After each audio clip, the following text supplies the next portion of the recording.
Here we are, Wilson Morales from Black Women TV, talking to producers, directors regarding gospel. How are you, ladies? How are you?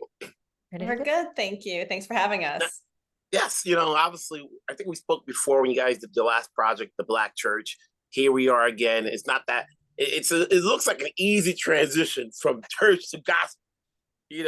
Was half the research already done when you started this? Portion of it, a good portion of it was that, yeah, we had a little bit of a head start on it. Black Church was about the foundation starting, it was 400 years, so you can imagine what was on the cutting room floor. So we had the opportunity to expand and really focus more so on the preaching and the gospel. It was we were able to just go back and pull some things, but we also too, had to expound on those things too. What else, because people may know the basics of the I Have a Dream, but there's more to that story. People may know about Precious Lord, Take Thy Hand. There's more to that story. So it was a little bit, there was some, but there was a lot more to dig into. But yeah, but when you're watching, and obviously because this is a 4-part series, there's plenty of time to go into digging deep and getting to the root of the stuff. So that way people who just don't know will get educated to some extent. You never can stop learning. There's always going to be something you just didn't know about. So when you're going back, how much was into the meetings as far as where do we start off and where do we end off? And, and how to fill in the middle. Yeah, I mean, those are all the conversations about, when you start, you're like, oh my God, how am I possibly going to fill up 4 hours? And then you're like, oh my God, 4 hours is not enough. But at the very beginning, I think one of the biggest decisions we made was where to start the clock. And we figured that it made a lot of sense to start the clock when gospel actually started, which was its birthplace in Chicago during the Great Migration. Prior to that, there were church hymns and there were spirituals, and they're all the things that you think of as church music. But this amalgamation of blues and jazz and marrying that with these sacred texts is what made it gospel. And so, for us, it was looking at 100 years of gospel music and then going into its second century, which is, the present day, and showing the evolution and the tension between the sacred and the secular, and how this music was inside and outside of the church and innovated and inspired and influenced, all kinds of secular music outside, from, funk and soul and R&B to rock and roll. And similarly with preaching and its influence outside of the church and into the social and political spaces. So there was a lot for us to try to unpack within these episodes. And then you have Henry, obviously the person who's, who's on front of the camera. How much the three of you talked about, okay, what needs to be decided as far as who we're going to talk to, because you have to have some entertainment individuals. You just can't speak facts. You got to have some people that's going to say, okay, this person I know of, and let him say a few words, because you still, as producers, you got to engage the crowd, So what was that meeting like between the three of you as far as planning this together and who to talk to? Because I'm sure with every documentary, whether it's a film or series, there's going to be some stuff on the cutting room floor. Well, we always start with an outline of just what the stories are. And Professor Gates, Skip, which I'll just defer to him. He has his list of scholars, the people like, we need to have this, and also his list of stories with that. And, the advisors and then we end up with the list of advisors, and those advisors are really instrumental in helping us to shape it.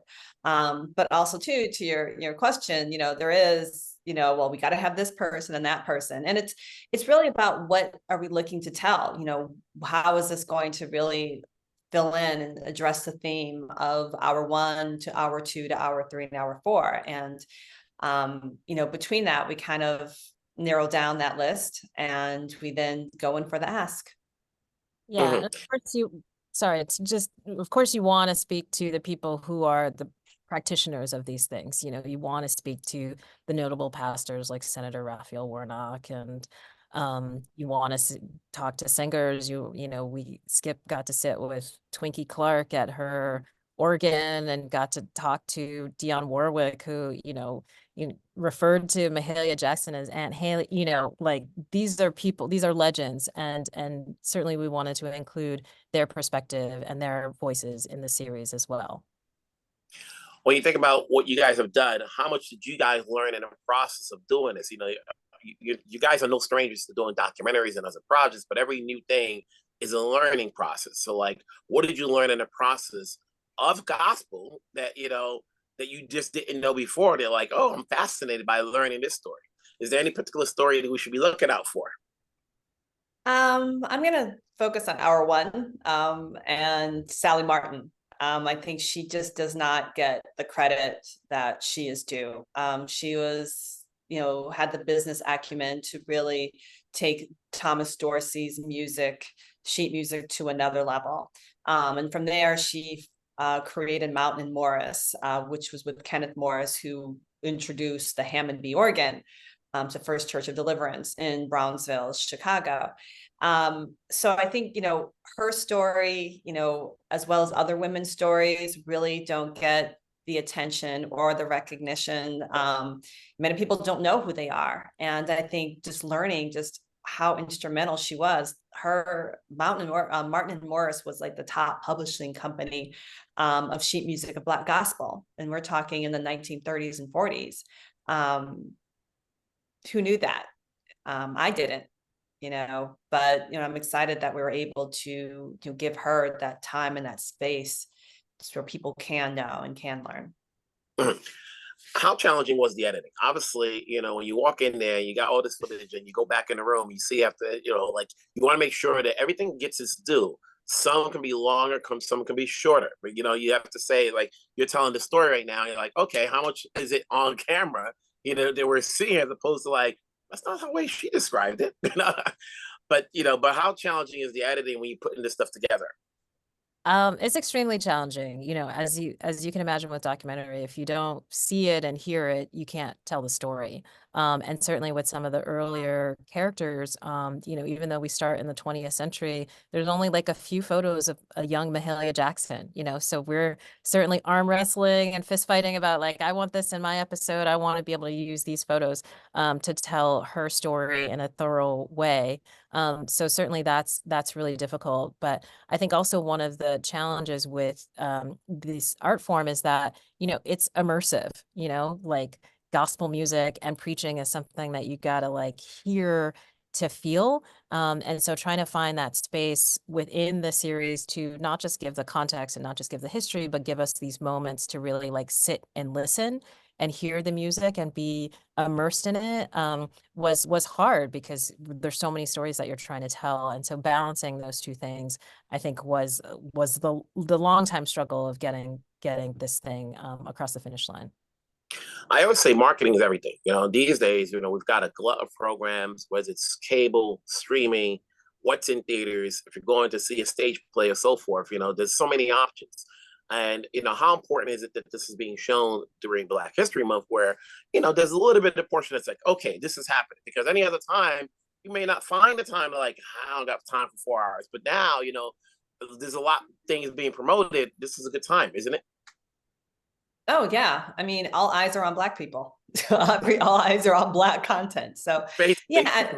Yeah. So, I mean, it's a natural promotion, and then we take it to another level, in terms of really making sure that our series stands out, and that people really tune in. So, we're excited, for, the 9th, which is Gospel Live, the 12th and the 13th.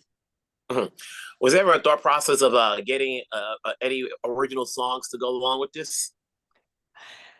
Oh, Well, yeah.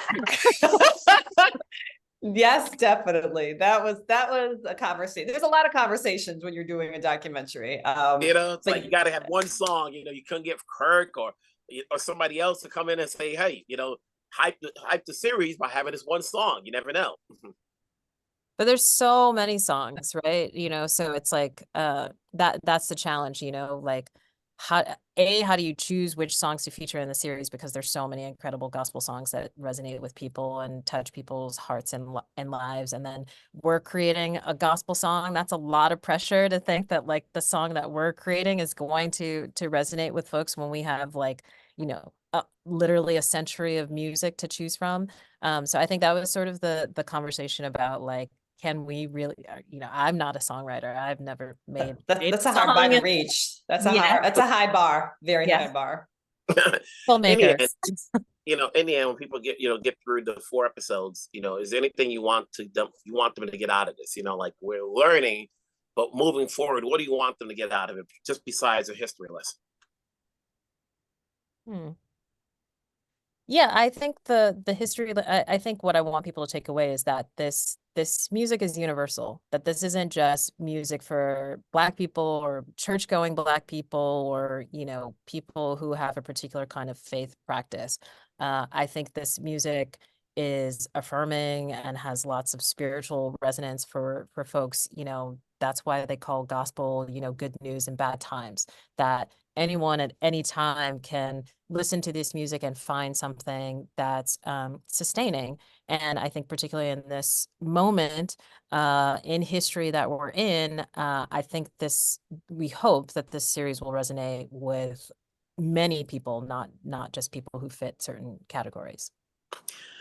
Before I let you guys go, for each of you, what did you learn in the process? You having done this, your second one was Gates, or you've done other projects, but what did you learn from this one that helps you out skill set wise as a producer or director moving forward?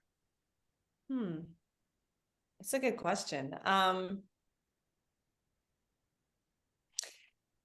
don't know I guess it's sharpening more muscles. So one thing we did is we did live performances, and that was a very unique experience, just getting a choir, getting actors, getting performers onto a stage, a sound stage, and with 3 cameras, 4, I think it was 4 cameras, the movement behind that, I learned that I can do it.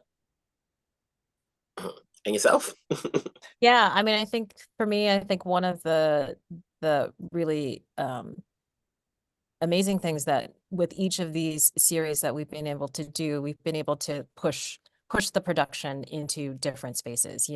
Usually when you think about documentaries, it's like talking heads archive, talking heads archive, talking heads archive, and trying to find a different element to bring into this story and make it immersive, make it experiential, make it emotional, which I think, like you said, like something that's just a bunch of dry facts is not going to like really touch people. And really being able to bring that emotion to this series, I think is something that I really want to continue to tap into in all of my work going forward. Well, it's here. You got it done. I always say documentaries are long enough films, obviously. So whenever you take such a period of time doing it, I always say it's not an albatross, but it's done. You know what I'm saying? Now it's ready to come out. Can't worry about anything else. Don't worry about the ratings. Hey, you just be proud of what you accomplished. I congratulate you both for doing this. Obviously, you seem to be working all the time. So I'm sure I'll talk to you guys next time, whatever project may be. So wherever you guys are at, take care. Be safe. Thank you. Thank you, Wilson.